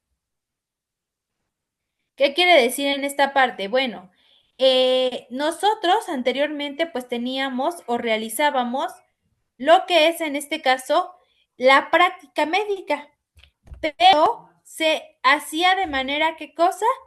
Basada en la intuición, ¿no? quiere decir que no teníamos esa parte o esos estudios clínicos que se realizaban en los pacientes para decir, no sé, un ejemplo, ¿no? El tratamiento específico para las infecciones que ahorita vimos, ¿no? Eso es algo que ya se estudió previamente, que ya se hizo un análisis, ¿ok? Ahorita ya se lleva a la práctica eso, ¿ok? Llevamos a la práctica esa medicina basada en la evidencia, pero anteriormente no era así. Anteriormente era como un experimento, ¿no? De decir, a ver, pues vamos a darle cefalosporina de primera generación, a ver si funciona. Si no, vamos a darle vancomicinas. Si no, vamos a darle glucopéptidos u otro tipo de antibiótico, ¿no? Entonces ahora ya no. Ahora nosotros, ¿qué hacemos? Leemos un artículo, leemos una guía de práctica clínica y ya lo vamos a llevar a cabo. Adelante, Harumi. ¿No? Antes era todo empírico, se podría decir. Exactamente. Antes todo era empírico, ¿no? Y ahora ya no. Ya tenemos todas esas evidencias que nos van a respaldar el procedimiento o la intervención que estamos realizando. ¿Ok? Eso es la finalidad o lo que vamos a ver en esta materia. Me dice entonces que la medicina basada en evidencia fueron establecidas sobre la base de dos principios. Primero, se debe de buscar la mejor evidencia disponible. Es como ustedes, ¿no? Para hacer sus tareas se van a basar en artículos, en revistas, en plataformas o en esas bibliografías que sean adecuadas y que tengan la mejor evidencia disponible. Y segundo principio, que la evidencia no es suficiente para tomar una decisión. Entonces, ¿qué voy a hacer? Pues valorar cómo va a funcionar en el paciente, ¿ok?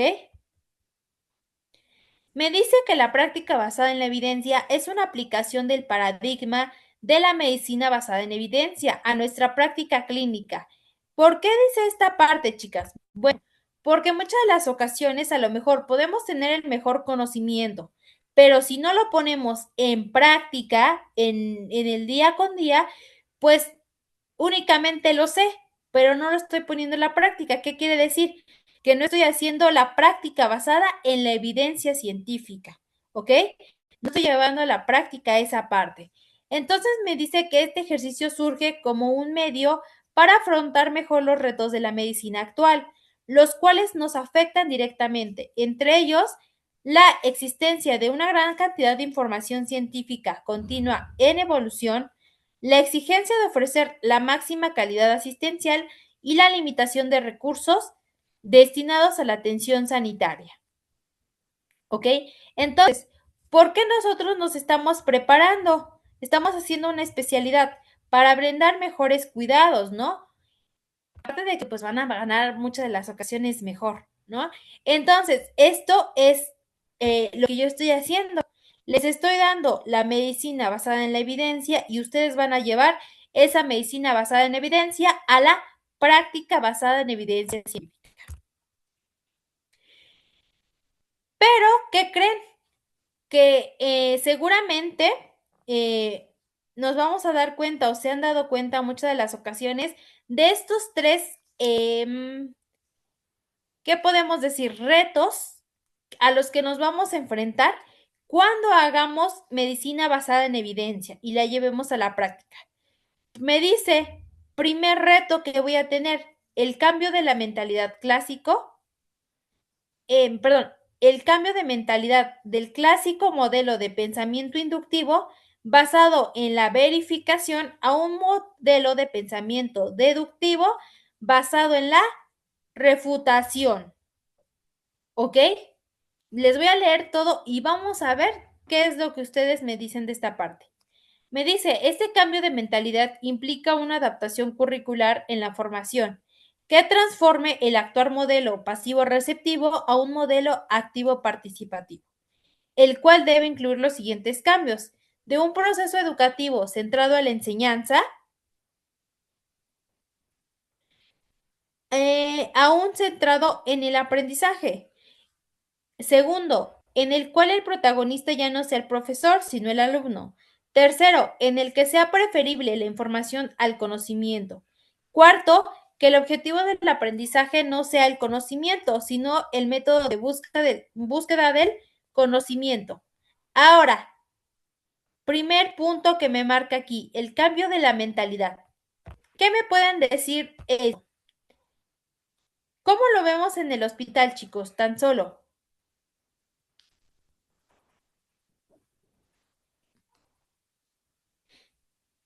¿Qué pasa con las enfermeras que llevan años, años, años en el hospital y llegan las compañeras nuevas con nuevos conocimientos, con nuevas técnicas? ¿Qué pasa, chicos? ¿Habrá un choque ahí Reniegan de, porque no les gusta que uno venga y les diga cómo se hacen las cosas. ok, ¿qué más, chicas o chicos?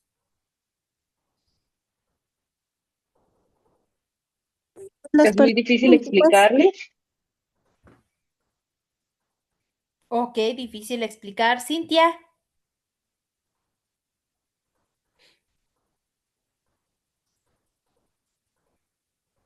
adelante, Cintia.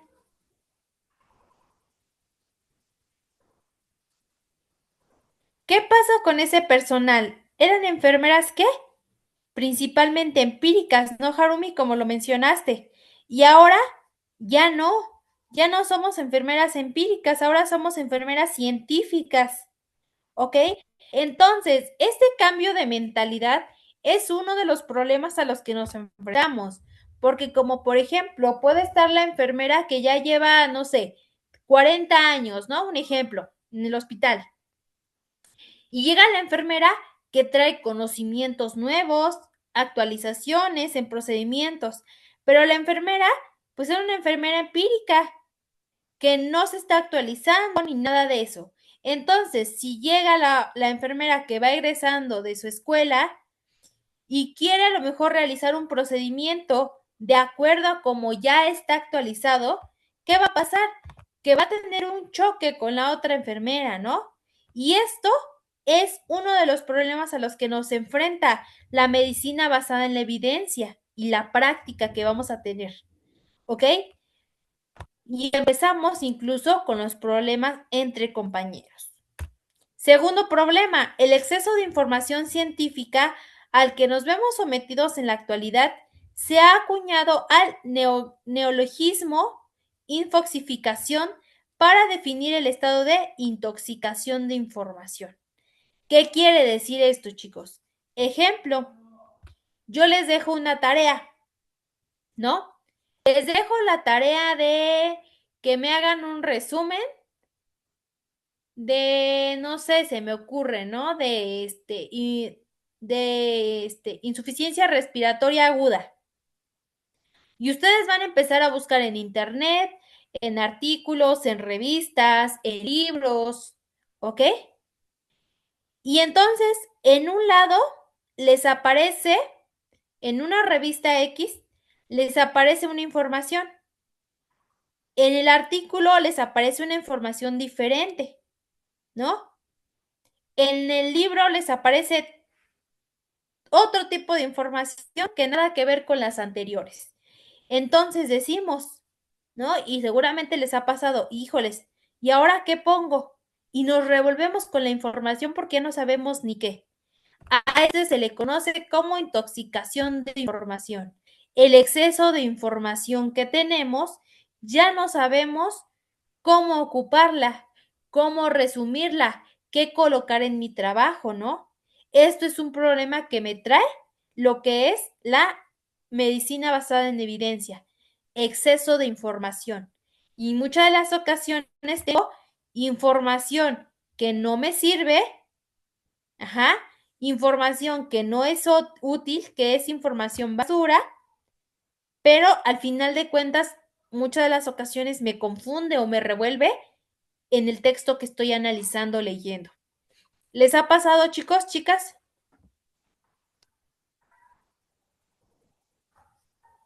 ¿O no les ha pasado? Sí. Ok, continuamos entonces. Tercer reto, la variabilidad en la práctica clínica. Me dice, definida como la incertidumbre en observaciones, percepciones, razonamientos, intervenciones y estilos de práctica clínica. Ahora bien, debemos diferenciar la variabilidad legítima y necesaria debido a la experiencia del clínico, la disponibilidad de los procedimientos o a las preferencias del paciente de aquellas otras variables legítimas y por tanto innecesarias, como consecuencia de una incorrecta aplicación de las pruebas científicas o por no reducir la incertidumbre de forma eficaz. ¿Qué podemos decir de este último punto, chicas y chicos? Los escucho.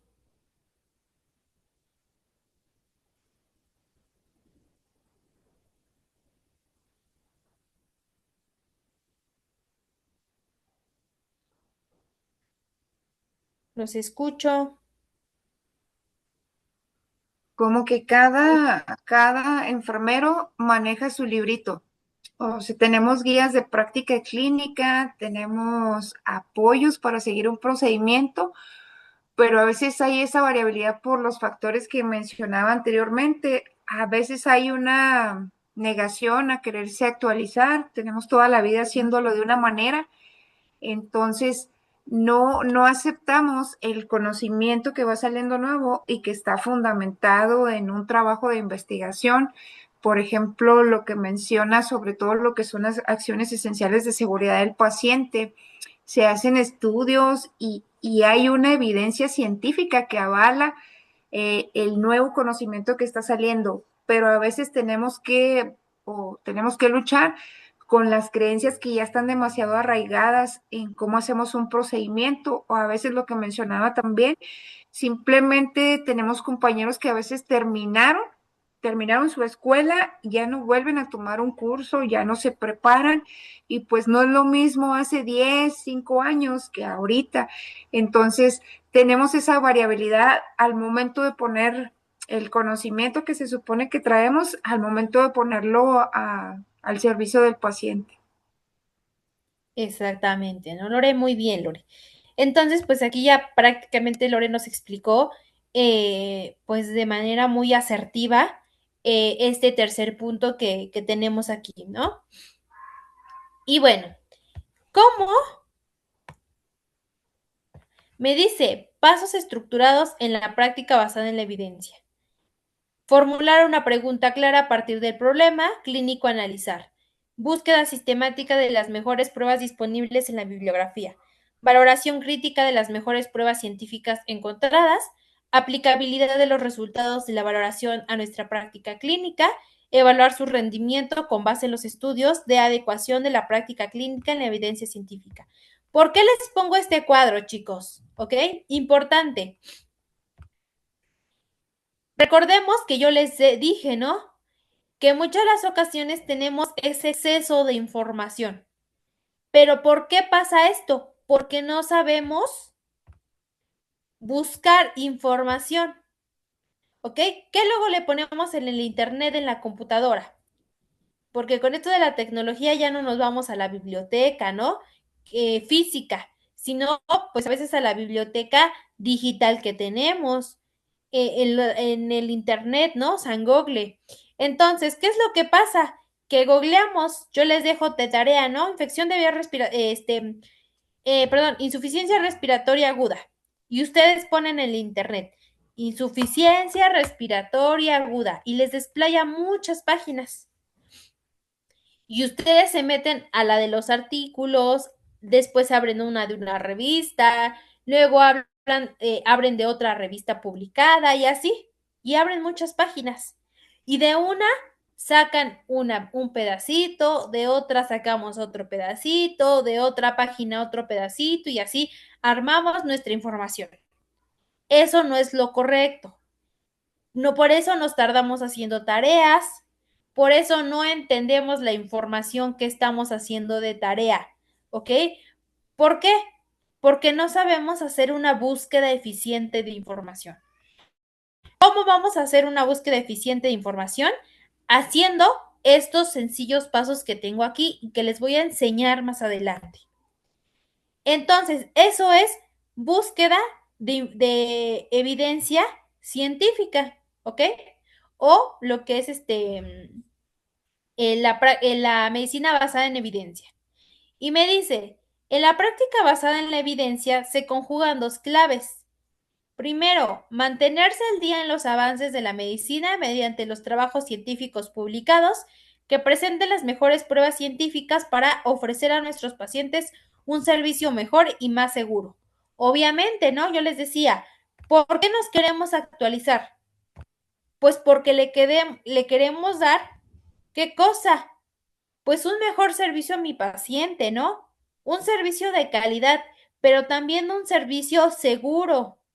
¿Por qué más lo vamos a hacer? Y aquí me dice, la práctica basada en evidencia intenta resolver de la mejor forma posible la ecuación entre lo deseable, lo posible y lo apropiado.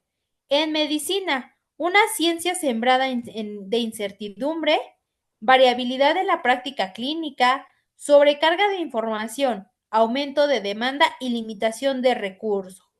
¿Qué me quiere decir en esta parte? Que yo debo de qué? De además de quererme actualizar para dar un mejor servicio a mi paciente, ¿qué cosa?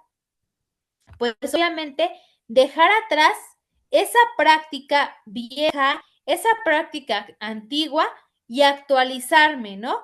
Para estar obviamente dentro de lo posible, de lo deseable y de lo apropiado que me dice en esta parte. ¿Cuáles son las ventajas que nos traen a nosotros como profesionales actualizarnos y poner en práctica esta medicina basada en evidencia? Primero, lo que dice, actualizar los conocimientos de forma rutinaria. Creo que nada nos cuesta, ¿no? Muchas de las ocasiones estamos en el TikTok, en el Facebook, en el Instagram y otro tipo de redes sociales, ¿no? 1 hora, 2 horas, 3 horas, 4 horas. Entonces, podemos dedicar bien claro, pues a lo mejor media hora en leer un artículo, ¿no? Y con eso, pues obtener conocimientos nuevos. Por eso dice de forma rutinaria.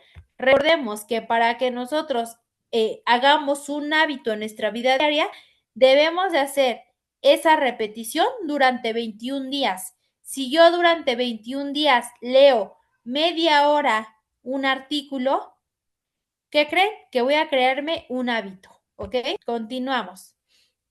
Segunda ventaja, mejorar su comprensión acerca de los métodos científicos y ser más críticos cuando utilicemos datos, ¿ok? Tercero, incrementar su confianza en las decisiones relacionadas con la gestión. Si yo sé que tengo mejor conocimiento, como por ejemplo que ustedes ahorita están adquiriendo, una vez que ustedes salgan de su especialidad, ¿qué creen que van a hacer? Pues unas mejores enfermeras más que de lo que ya son, ¿no? Mejores enfermeros. Ya van a poder realizar una intervención, un procedimiento que con mayor confianza, porque ya lo vimos, lo analizamos, lo estudiamos y eso hace que el conocimiento nos dé confianza ante la intervención de un procedimiento. Cuarto, aumentar su capacidad para utilizar las fuentes de información bibliográficas y sus hábitos de lectura. Tiene relación con el punto número 1. Punto número 5. Reforzar la cohesión de los equipos clínicos al establecer un marco objetivo del funcionamiento. Y estas serían las 6 ventajas, las 5 ventajas que podemos tener como profesionales ante la práctica de una medicina basada en evidencia. ¿Qué podemos mencionar además de esto en esta parte, chicas? ¿Qué más tienen en sus tareas?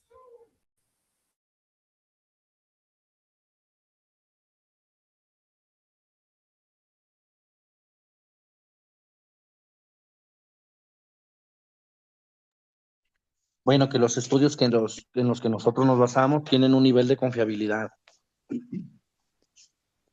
Que esa confiabilidad Ok. En esa confiabilidad se busca que haya correlación en las variables del estudio que se está investigando, que tenga una buena correlación de variables. Tengo entendido que tiene que ser menor a 1, me parece, para que haya relación entre las variables, que normalmente es en los estudios. Hay dos tipos de estudios, son los estudios de cortes y controles, me parece, que si nos basamos en el nivel de evidencia, por ejemplo, en el de las guías de práctica clínica que vienen ahí de la A a la ABCD, hasta la E, algo así, entre más distante es la letra, es menos confiable. Y tengo entendido que el estudio de cortes y controles no son muy confiables en comparación de los demás, que son ensayos clínicos, revistas sistemáticas revistas de revisión sistemática, que son, me parece, no sé si son mensuales las revisiones de esos estudios. En el caso de los estudios de revisión continua, el problema es que muchos son de paga y no tenemos el acceso libre para poderlos estar revisando. En el caso de los estudios de cortes y controles, la ventaja de algunos de ellos es que, de acuerdo al nivel de confiabilidad que tengan, deben de ser reproducibles. En el caso de los... A ver, déjenme buscar. Ajá.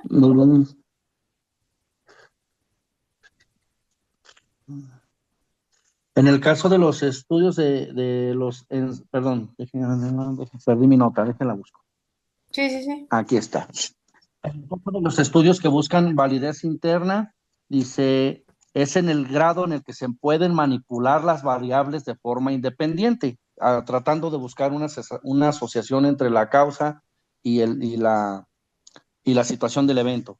Y en el caso de la validez externa, se refiere a la capacidad de generar resultados del estudio en poblaciones diferentes, que en este caso es lo que nosotros buscamos. Nosotros como profesionales de la salud en un estudio tenemos que buscar que el resultado que se encontró en ese artículo pueda ser aplicable a los pacientes que tenemos en el hospital.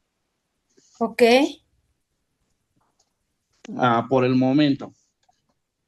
Ok, perdón. nada más. De esa parte, los estudios que tienen mayor fuerza en cuestión de validez externa son los cuantitativos, que tienen un resultado medible numérico de acuerdo a la mayoría de los estudios. Ahí nos dicen que la muestra fue tanto, se hizo en tantos pacientes, tuvo una confiabilidad de 0.6, por ejemplo. Y el cualitativo, que se basa más, los estudios de tipo cualitativo se basan más en la fenomenología de qué se hizo en la atención de un paciente para que nos llevara a tal evento. Y en el caso del cualitativo, nos describe más el resultado numéricamente. Exactamente. Gracias, Cipriano. Entonces, es preferible para esto, pues buscar información donde tenga o sea de tipo cuantitativo y posteriormente la de tipo cualitativo. De hecho, vamos a llegar a una parte de cuáles son las características de cada una de ellas y los tipos de estudio que tenemos, como algunos que nos mencionó Cipriano, para ver cuál es esa fuente de información pues más confiable y que yo puedo llevar ahora sí en la práctica. Gracias, Cipriano. Bien, entonces me dice en esta parte que la ciencia se basa en el aporte e integración de conocimientos en la comunidad científica a través de la comunicación. Me dice que para lograr diseminar estas contribuciones, la vía predilecta son las revistas científicas. Y se los he dicho, ¿no? Incluso creo que se los dije en la primer clase. Es preferible que nosotros obtengamos información de revistas científicas o de artículos, pero que ya estén aprobados, porque recuerden que a veces nos aparece, ¿no? Revista científica o artículo tal, publicado. Y a veces nos dice, ¿no? Publicado y aprobado, o a veces nos dice en revisión. Entonces, ¿cuál o qué tipo de revistas o artículos vamos a optar? Por aquellos que ya estén aprobados y que ya ahora sí su publicación sea la que ya esté, ¿cómo se llama? Pues siendo confiable, ¿no? Para nosotros. Me dice que, sin embargo, la proliferación de revistas y artículos científicos de los últimos años han provocado que exista una brecha entre la cantidad de publicaciones y su utilidad. Y es lo que hemos estado viendo, ¿no? ¿Qué vamos a tomar en cuenta? Ciertos aspectos que a mí me van a decir como, como lector que pues es un artículo o una revista que ya esté totalmente confiable para mí. Me dice que en el ámbito de la salud es habitual consultar bibliografías actualizadas a fin de incorporar nuevas herramientas a la práctica con y de manera que resulte fundamental el desarrollo de habilidades que permitan acceder a información científica y de utilidad y calidad. Lo que dijimos en un principio, ¿no? La importancia de que yo obtenga estos conocimientos y estos conocimientos los ponga en práctica, porque es una herramienta para mí muy útil. ¿Por qué? Porque estoy actualizando mis nuevos conocimientos. Me dice que la información que necesitamos los profesionales sanitarios es de carácter científico, definiéndose como un conjunto de registros o resultados de la ciencia, del conocimiento basado en métodos científicos, almacenados y dados a conocer en cualquier soporte. Me dice que el segmento reducido de todo lo que circula en Internet y necesitamos reconocer e identificarlo frente a otros géneros de información o contenido, lo que no siempre es evidente a primera vista, ¿ok? ¿Qué quiere decir? Que yo debo de conocer las características que me van a indicar que una revista o un artículo que yo estoy leyendo es confiable. ¿Cuáles son estas características que debo de tener? Se las voy a dar igual en unas diapositivas más, ¿ok? Porque necesitamos ver desde el título, ajá, hasta la estructura en la que se encuentra, para yo decir, este sí es una fuente de información primaria, secundaria o terciaria y es adecuada para lo que yo necesito. O es una publicación real. Y para terminar, chicos, recordemos que yo le dije que pues a veces no sabemos buscar la información.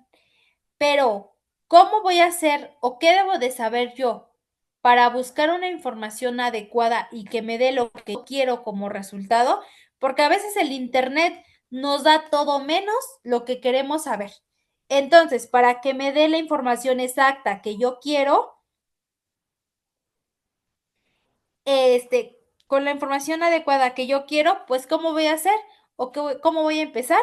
Desde la formulación de mi pregunta, ¿ok? Imaginemos que yo les dejé una tarea y ustedes van a abrir su computador, ajá, van a poner ahí en Google y van a empezar a formular su pregunta. ¿Qué características debe de tener esta pregunta? Ajá. Primero, debe de cumplir con términos precisos o palabras adecuadas para realizar la búsqueda. Si yo quiero únicamente saber epidemiología de las iras, pues únicamente voy a poner, ¿no? Epidemiología o datos epidemiológicos de iras ¿en dónde? Ah, en el Estado de México, en el Estado de Hidalgo, en México. Pero también precisar la información, ¿no? Ok. Esa epidemiología de México, de las iras, pero ¿de qué año? ¿Del año 2025 a la actualidad? ¿O en qué año quiero buscar esa información? Entre yo más clara tenga la pregunta que le voy a hacer a la plataforma, la información que me va a arrojar va a ser mejor. También utilizar palabras con tecnicismos técnico-médicos. Si yo pongo palabras coloquiales, el Internet me va a decir, ¿no? Ah, pues ella quiere un resultado de información para la población en general, porque no es profesional de salud. Si yo quiero información para mí como profesional de salud, pues voy a poner esa pregunta o formular esa pregunta con palabras técnico-médicas, ¿ok? Importante también, ¿qué tipo de intervención o herramienta voy a medir? ¿Qué tipo de paciente o participantes? Y ver si voy a hacer una comparación o un tratamiento alternativo. Ejemplo, ¿no? las IRAs que estamos viendo, ya vimos que quiero la epidemiología, que quiero saber la epidemiología de las IRAs, que quiero de México y que quiero del año 2025 a la actualidad. Pero también a Internet me va a arrojar de pacientes de todo tipo, pacientes pediátricos, pacientes neonatos, pacientes adultos mayores, jóvenes, embarazadas, mujeres y hombres. Entonces, si yo quiero que la información sea más precisa, voy a decir en pacientes adultos mayores o en pacientes mujeres pediátricas, ¿no? Entonces, con esa reducción de información que yo estoy pidiendo en la formulación de la pregunta, ¿qué creen? Que el resultado que me va a arrojar va a ser preciso. No me va a arrojar información basura. No voy a tener lo que vimos, intoxicación de información. ¿Hasta aquí vamos bien?